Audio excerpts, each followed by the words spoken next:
So why we ethics? Because we don't want only a person who is good in aptitude, but we also want ethical person. हमें कितने selection चाहिए? 800 selection चाहिए, तो 800 हमें अच्छे लोग चाहिए. We want good people to run this country. So that's why ethics important. Suppose एक बंदा है, बहुत अच्छा है, बचपन से ही अच्छा कर रहा है, आईआईटी में एडमिशन लिया, फिर पढ़ाई करी, आईएएस भी निकाल लिया फर्स्ट अटैम्प्ट में ही, बहुत अच्छा कर रहा है. फॉरेन में जाके he stole a pair of gold earrings उसने चुरा लिए.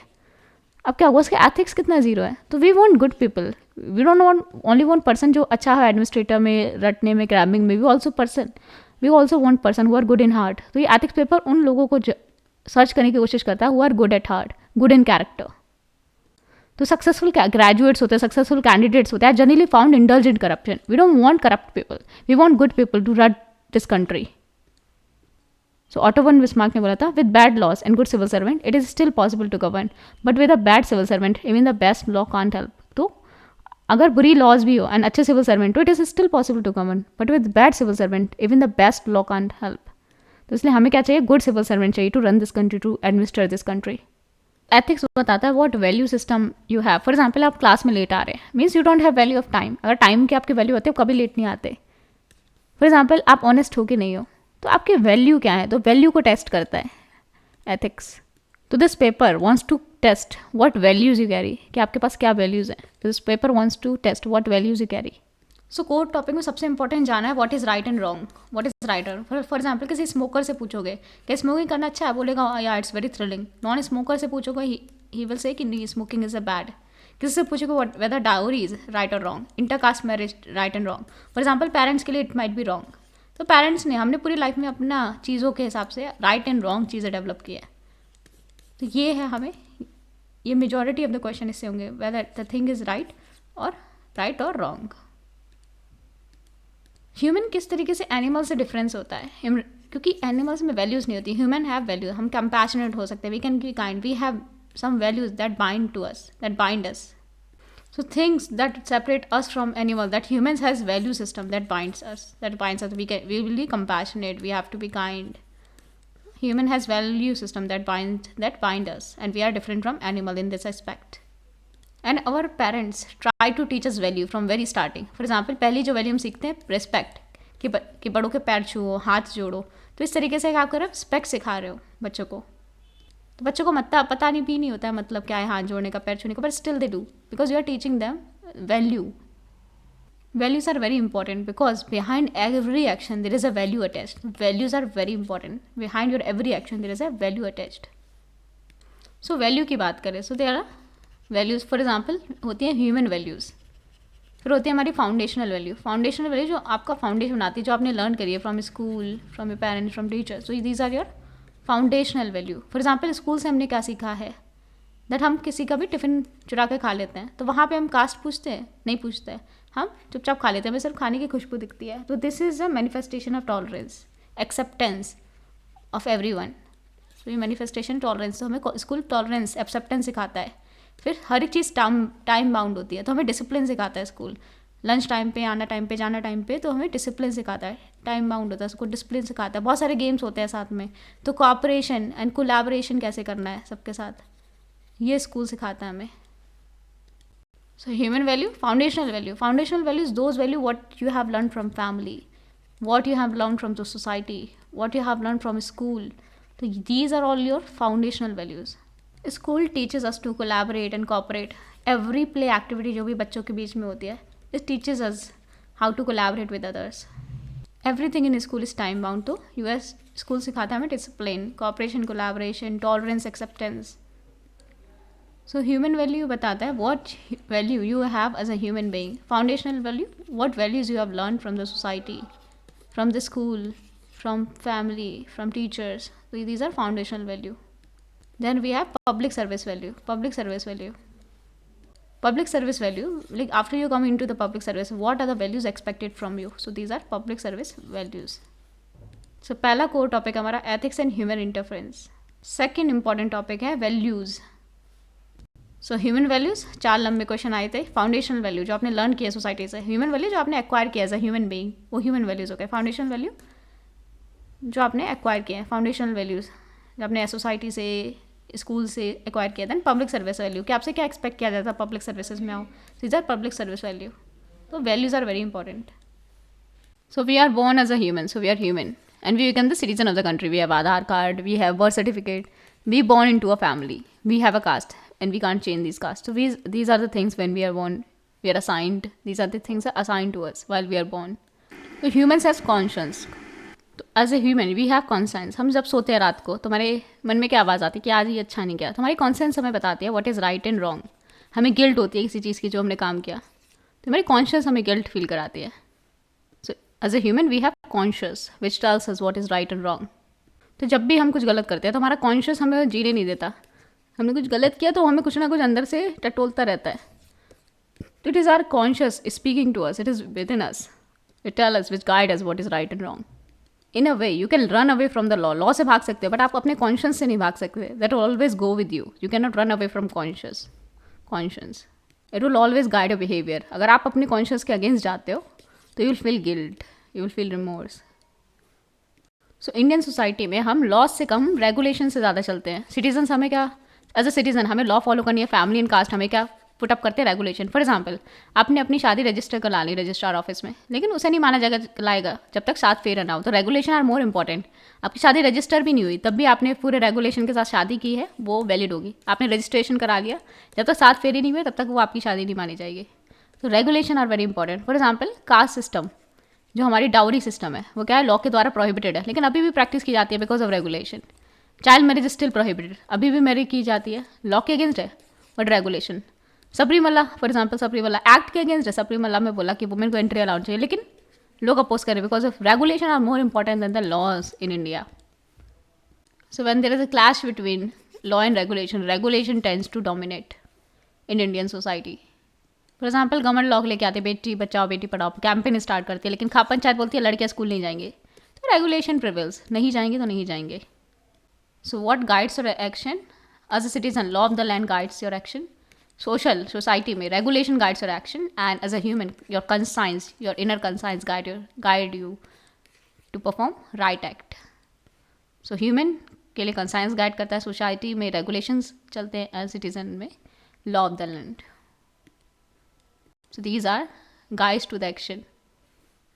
तो हम सभी सोचते हैं क्या हो रहा है, दिमाग में क्या चल रहा है, लेकिन अभी सारी थिंकिंग सबको नहीं बता सकते। पता नहीं हमारा माइंड कुछ भी सोचता है, लेकिन कुछ दुनिया में ऐसे लोग हुए हैं जिन्होंने बहुत अच्छे से सोचा है, बहुत अच्छे आइडियाज़ दिए हैं। तो हम उनका कॉन्ट्रीब्यूशन पढ़ेंगे, contribution of moral thinkers and philosopher from India and the world. यहाँ पे यूपीएससी ने ये नहीं बताया किस मॉरल थिंकर को पढ़ना है, तो कुछ सेलेक्टेड इंपॉर्टेंट मॉरल थिंकर्स के बारे में पढ़ सकते हैं। जैसे गांधी क्या थे, मॉरल थिंकर थे या फिलोसफर थे?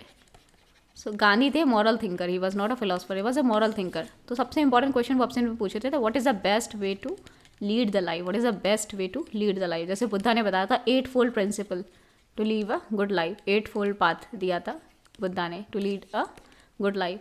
और Gandhi ji was a also good thinker कि what is the best way to lead the life. यही क्वेश्चन रहता है कि हम किस तरीके से लाइफ जिए थे, हमारा सबसे अच्छा तरीका है लाइफ जीने का। तो ये गांधी अपने आप से पूछते थे। बुद्धा हो गए, जैन हो गए, कबीर हो गए, सो दे, जैसे गुरु नानक हो गए, they always they give you a path to lead a good life. तो सबने एक पाथ दिखाया, एक रास्ता दिखाया to lead a good life. These are all moral thinkers. Question पूछ सकते हैं इंटरव्यू में, what is modern, what is modern India. India में ऐसा क्या है जो मॉडर्न है? मॉडर्न थिंकिंग मॉडर्न है। क्या इंडिया में मॉडर्न है? तो we have to give it a thinking. What is modern India? Thinking modern है, हम नया सोच रहे हैं, नई सोच रख रहे हैं, this is modern thinking. So बोलते मॉडर्न इंडियन हिस्ट्री स्टार्ट हो गया after death of Aurangzeb in 1707। तो हमारी पूरी ideas, right to equality, fraternity, republic, democracy, ये कहाँ से आया है? सारे आइडियाज़ वेस्ट से है, राइट टू इक्वालिटी। जबकि Indian society is divided into hierarchy, it's un equality, but still we practice right to equality after 1950। How suddenly we get all these ideas. जितने भी हमारे इंडियन फिलोसफर है उन्होंने ये सब कब सजेस्ट नहीं किया, उन्होंने कुछ और सजेस्ट किया, way to lead life, but they never talk about the equality, republic and democracy, these kind of things. तो हमने ये सारे कहाँ से लाए हैं? West idea. So these are the west idea. तो दैट्स वाई हम वेस्टर्न फिलोसफर को स्टडी करते हैं, because Indian society today democracy it is based on the ideas of west. तो हमने वेस्ट के आइडियाज़ को इमिटेट किया है, ideas of democracy, republic, equality. फिर यूपीएससी बात करता है great leaders. So what are great leaders? Leaders, वो ग्रेट लीडर्स ग्रेट होते हैं which have a great vision, which have a good vision. For example Ashoka was a great leader, because he has a vision. He need not to fight. He can bend the heart of the people. He can bend the heart of the people. He need not to fight. तो Ashoka was a great leader. He had a great vision. अगर समुद्रगुप्त की बात करें, Samudragupta was a great warrior but he was not a great leader. अगर great leader की बात करें, for example Ashok was a great leader, Akbar was a great leader because he promoted the spirit of tolerance. He was a great leader. Was his vision of tolerance, his idea of tolerance was there. So Ashoka का vision क्या था? अकबर का within ए लाई, दिल ए लाही, सुलह कुल, tolerance, equality of all religion. Therefore, what make a leader great? His vision. For example, Abraham Lincoln was a great leader because of his vision of abolishing slavery. So Abraham Lincoln was a great leader. His vision was of abolishing slavery. So what makes a leader great? His vision. So Abraham Lincoln UPSC का favourite है, कई बार पूछ चुके हैं, 2 बार पूछ चुके हैं. And even business leader are great leaders. For example Amazon. It has completely changed our shopping behavior. So, Jeff Bezos, philanthropist, जो great businessman है, they can also be great leaders. So great leader has a vision to change the world. और हमें पढ़ना है about the reformers and administrator. Reformers के बारे में पूछा गया, for example who have reform the society. For example Raja Ram Mohan Roy. Administrator को अभी टच नहीं किया, लेकिन रिफॉर्मर्स के बारे में गवर्नमेंट ने यूपीएससी ने काफ़ी बार पूछा है. तो फिलासफर हो गए, मॉरल थिंकर्स हो गए, वेस्टर्न फिलासफर ज़्यादा आते हैं, western philosopher and great leaders जिनके पास ग्रेट विजन होता है, जैसे बिजनेस टाइकून्स, वो भी होते हैं great leaders. Abraham Lincoln was a great leader. Akbar was a great leader. Ashok was a great leader. And reformers and administrators. So इन सब के बारे में पढ़ना है. We must know that every decision we take, जो भी हम डिसीजन लेते हैं, it is driven by emotion. Right from the food we eat and cloth we wear, everything is driven by emotion. So emotion play a very important part in our society, in our daily life. Everything, every decision of ours run by emotion. So our emotions drive you. For example, what we eat. We eat good foods that give us pleasure. घर में भी mummy वही खाना बनाती है जो अच्छा लगेगा. तो because we are pleasure seeking people, we always do things that we like. For example, पढ़ना अच्छा नहीं लग रहा, नहीं पढ़ रहे, खेल रहे हैं, घूम रहे हैं, टीवी देख रहे हैं, क्रैप मूवीज़ देखते हैं, Bollywood movies. Why? Because we are the emotional creature, we are run by our emotions. So the decision we take they are driven by our emotion, by our emotion. For example even जो ads होते हैं, advertisement होता है, वो भी आपके emotion को touch करते हैं. फॉर एग्जाम्पल मैं मैगी में मदर वाला एंगल डाल देंगे कि मदर बना रही है मैगी, तो इस तरीके से इमोशन टच करने की कोशिश करते हैं, because our decision are driven by emotions. So as a administrator what हमारी क्या है, हमारी फ्रंट लाइन जॉब है, तो हमारा हमेशा हैप्पी और प्लीजेंट फेस होना चाहिए. तो हर बंदा is looking for happy and pleasant face administration में. फॉर एग्जाम्पल एक वुमेन थी एसिड अटैक विक्टिम, उसने स्पीच दिया, तो जब उसने अपना चेहरा उठाया तो उसका कोई फेस ही नहीं था, सिर्फ होल बने हुए थे, फेस ही नहीं था, because she was acid attack victim. तो she said that okay I am acid attack victim, मेरे पास फेस नहीं है but I have life. But you all guys have life as well as you have face, but your face have no expression. तो expression are very important. तो we must have a pleasant and smiling face, because हमें interact करना है daily with the public, because our expression, our face communicates a lot about us. We have to work on our expression. So आप interview में जाते हो, सबसे पहले दरवाजा खुलता है तो क्या होता है, आपका फेस दिखता है, तो your face speak about yourself. इसलिए facial expression is very important. So ये क्वेश्चन है, are you intelligent about your emotion. हम जब चैट करते हैं तो हम क्या वर्ड्स भेजते हैं, स्माइली भेजते हैं, because we want to convey our emotion. हम अपने इमोशन को कन्वे करना चाहते हैं, that's why we send a smiley to appropriately conveying our emotion. तो कोई भी सरकारी दफ्तर या सरकारी ऑफिस में या पुलिस स्टेशन में बहुत ही खुशी से नहीं आता है. They always come with a complain, they come with a concerns. So हमें इमोशनली इंटेलिजेंट होना चाहिए to understand their complaint, to understand their concern, to understand their background. For example किसी ने बोला मेरी बच्ची किडनैप हो गई, तो you must be emotionally intelligent to understand the emotion. For example किसी ने बोला मेरा घर जल गया, तो उसके लिए बहुत ही इंपॉर्टेंट है. किसी ने बोला मेरी भैंस चोरी हो गई, आपके लिए वो भैंस होगी, बस उसके लिए उसकी पूरी लाइफ है, पूरी लाइवलीहुड उस पर डिपेंड करती है. तो you must be emotionally intelligent to understand other emotions. So administrator में being emotionally intelligent is very important. Emotional intelligence seeks two things. Either you are intelligent, whether you are intelligent about your own emotion and other emotions. तो अपने emotion as well as दूसरों के emotion समझना, इसे बोलते हैं emotional intelligence. तो उसमें देखना concept, their utilities, application in the administration governance. क्या एप्लीकेशन है इमोशनल इंटेलिजेंस का, वो देखना है. Everything you do in your life is a reflection of your attitude. Suppose आप जो कपड़े पहन रहे हो, आप जिस तरीके से बैठते हो, जिस तरीके से हंसते हो, किसी से बात करते हो, किसी से इंटरेक्ट करते हो, everything is a reflection of your attitude. Everything you do is a reflection of your attitude. Everything own you own is an attitude object. For example, your mobile phone is an attitude object. So you'll have to read about attitude is content, structure, function, is influence, relation with thought, behavior, moral and political attitude. तो मेरे important जिस पे question आते हैं वो social influence है, persuasion. Attitude change करने के लिए you have to insert a social influence and persuasion. Another topic is probity in governance. Probity in governance, concept of public service, philosophical basis of governance, probity, codes of ethics, codes of conduct, and challenges of corruption. So challenges of corruption important for ethics paper as well. So probity means integrity, uprightness, and honesty. So contemporary ethical concern जो नहीं दे रखे हैं syllabus में वो भी पूछते हैं. For example environment पे पूछ चुके हैं, क्लाइमेट चेंज पे पूछ चुके हैं, ठीक है. प्राइवेसी पे पूछ सकते हैं, privacy. So what are the contemporary ethical concerns, ये हमें याद रहनी चाहिए. तो कंटेम्प्रेरी एथिकल कंसर्न है हमारा freedom of expression. Freedom of expression is diluted. You can criticise. जैसे डोनाल्ड ट्रंप ने जाके लेडी एक क्वेश्चन पूछ रही थी, उससे माइक छीन लिया, उसे पूछने ही नहीं दिया. तो freedom of expression as a human हम सोचते हैं तो we must have right to express और we should have freedom to express what we are thinking. लेकिन इसको कर्व किया जाता है. It is curved. क्रिटिसाइज करते हो तो आप पे सर्विलेंस स्टार्ट हो जाता है. Freedom of expression is important. As a human being you have to progress. I need to express. If I have to progress I need to express. For example Khajuraho temples है, this a freedom of expression. Ajanta cave, this a freedom of expression. और एक another ethical concern है animal rights. For example हम shampoo use करते हैं, तो shampoo आपकी आंखों को नुकसान ना करे. केमिकल होता है शैम्पू में, आपकी आंखों को नुकसान करे, वो टेस्ट किया जाता है. टेस्ट किस पे किया जाता है? एनिमल. जो भी चीज़ें होती हैं एनिमल पे टेस्ट करी जाती है. तो क्या हमें करना चाहिए? क्या हमें एनिमल्स को यूज़ करना चाहिए कि नहीं करना चाहिए? तो these are animal right issues. Human की बेटरमेंट के लिए हम एनिमल्स पे टेस्टिंग करते हैं सारी दवाइयों की. उनको नुकसान हो रहा है, मर रहे हैं, सो के. So animal rights is a contemporary ethical concern.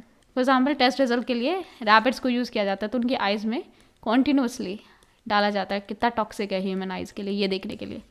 और वो अपनी आईलिड भी नहीं झपका सकता. इतना इमेंस टॉर्चर किया जाता है वाइल टेस्टिंग.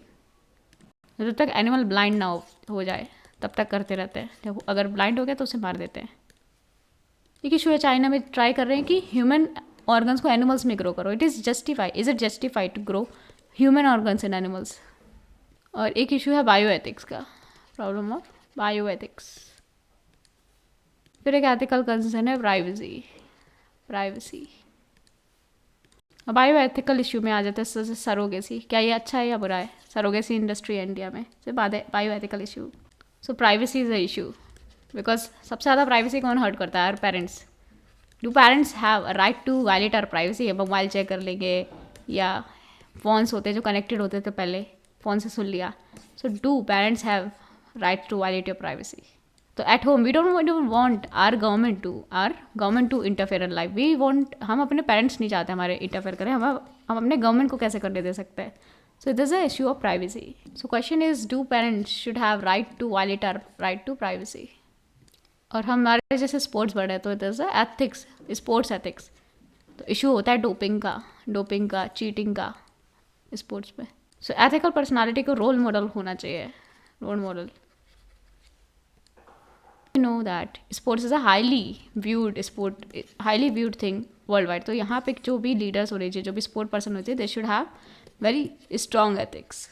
रोल मॉडल होना चाहिए वो सोसाइटी के लिए जो पर्सन है, because it's very highly viewed, highly followed thing in the world.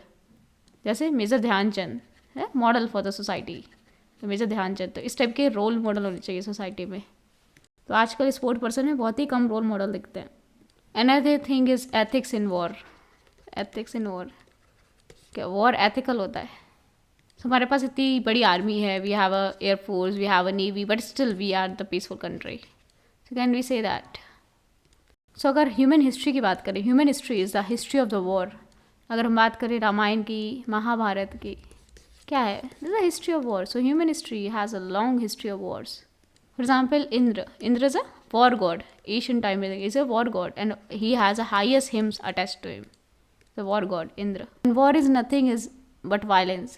We love Bollywood movies because of violence. We see violence. For example, we love violence movies because we started our life as a hunter. We were violent since the beginning of our history. So first tools created by human were the old tools, and we started our life as a hunter gatherers. So in the beginning we were violent. Therefore violence is never had. तो बचपन से छोटा भीम देख रहे थे the violence, Tom and Jerry के बीच में violence, बचपन से हम वायलेंस देख रहे हैं. तो एंड वॉर क्या होता है? War is a collective violence, is a collective violence. So these are the contemporary ethical concern: ethics of war, animal rights, ethics in sports, privacy, freedom of expression, bioethics. So दो type के question पूछे जाते हैं. तो concept based, तो आपको हर चीज़ समझनी है, अंडरस्टैंडिंग ज़्यादा इंपॉर्टेंट है देन राइटिंग. यहाँ पे कंसेप्ट समझने हैं. For example ethics and values पे आ जाए 2013, moral attributes, emotional intelligence, meaning of probity, causes of corruption, accountability. You questions मतलब आप क्या सोचते हो, उस टाइप के क्वेश्चन आते हैं. For example attributes for public services, values are eternal और दे चेंज विद टाइम. तो आप इसके बारे में क्या सोचते हो, अपने विचार बताने हैं. वॉइस ऑफ कंसाइंस, क्या आप अपने मन की सोचते हो कि दूसरों की सुनते हो. Voice of conscience, how do you prepare yourself to listen, आप कैसे अपने आप को प्रिपेयर करोगे सुनने के लिए. सो ये कोई भी किताब नहीं सिखा सकते. जैसे crisis of consign, narrate an incident from your life, अपनी लाइफ से ही बताना है. तो ये चीज़ें कोई भी नहीं सिखा सकता. You have to see ethics in your daily life. आप क्या सोचते हो, अपनी थिंकिंग डेवलप करनी है इन इशूज़ पे, किसी भी इशू पे, कोई भी सोसाइटी में जो भी चल रहा हो. You have to develop your thinking process. For example question आया हैप्पीनेस पे, तो आप ये नहीं लिखोगे serving the nation make be happy. तो आप अपनी डेली लाइफ में लिखो. For example cooking food with mother, for example first girlfriend, first love, for example getting a placement in the college and getting the first salary. तो ये छोटी मोटी चीज़ें जो आपको, happiness is a daily affair. तो छोटी मोटी चीज़ें जो आपको खुशी देती है. For example playing with a child give you happiness. वो छोटी छोटी चीज़ें जो आपको खुशी देती है, आपके चेहरे पे स्माइल लाती हैं, उनके बारे में लिखना है, ना कि बहुत बड़ी बड़ी बातें लिखनी है. That should connect to your daily life. So आपको बहुत ज़्यादा आइडियल एग्जाम्पल नहीं देना है, आपको अपने डेली लाइफ के एग्जाम्पल देना. For example happiness with example, patriotism in civil life, eminent personality that inspire you, apply you his teaching in daily life. For example Swami Vivekananda inspire you. तो आप किस तरीके से उनकी टीचिंग अपनी डेली लाइफ में अप्लाई करते हैं. बुद्धा इंस्पायर यू, तो उनकी टीचिंग्स के बारे में लिखना है, किस तरीके से वो इंस्पायर करते हैं. How do you make your self trustworthy, किस तरीके से आप अपने आप को ट्रस्टवर्दी बनाओगे. तो ये सारी चीज़ें हैं जो आपको डेली लाइफ, जो आपकी रियल लाइफ है उससे कनेक्टेड होनी चाहिए, ना कि आइडियलिस्ट आंसर नहीं, आपको रियल लाइफ आंसर देने हैं. For example how do you make your self trustworthy, do your friends trust you, do your parents trust you, किस तरीके से आप अपने आप को ट्रस्टवर्दी बनाओगे उनके सामने, सोसाइटी के सामने, लोगों के सामने. So this is a question.